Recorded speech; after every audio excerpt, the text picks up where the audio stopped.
আসসালামু আলাইকুম। আজকে আমি ভর্তা আর ভাত করব, তার জন্য আমি ভর্তার সব কিছু ইনগ্রেডিয়েন্টস একসাথে নিয়ে নিয়েছি।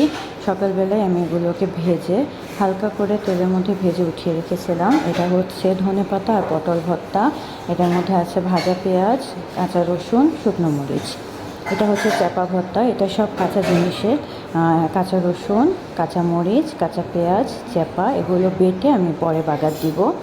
এটা হচ্ছে চিংড়ি শুটকি ভর্তা। এখানে আছে শুকনো মরিচ, পেঁয়াজ, রসুন এবং চিংড়ি শুটকি ভাজা। এটা হচ্ছে মরিচ ভর্তা। এটার মধ্যে কাঁচা মরিচ দিয়েছি, শুকনো মরিচ ভাজা, পেঁয়াজ ভাজা, রসুন ভাজা। আর এটা হচ্ছে তিল ভর্তা। এখানে সব কাঁচা ইনগ্রিডিয়েন্টস দিতে হয় এবং শুকনো মরিচটা আমি হালকা একটু ভেজে নিয়েছি, কাঁচা পেঁয়াজ, কাঁচা রসুন, তিলটাও হালকা করে ভেজে নিয়েছি, আর আছে কাঁচা মরিচ। এগুলোকে আমি সব শিলের মধ্যে বেটে নেব, কারণ আমার মনে হয় ভর্তাটা শিলে বাটা থাকলে অনেক বেশি ভালো হয়। শিলে বেটে নেব, দেন আমি একটু পরে আসছি।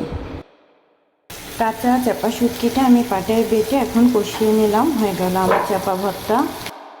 আমার সবগুলো ভর্তা বাটা হয়ে গেছে। এখন আমি চলে যাব ভাত রান্না করতে। আমি চড়িয়ে দিলাম আমার কাজি ভাত। দেখেন ফুটে এসেছে এবং স্মেলটাও ওরকমই আসছে।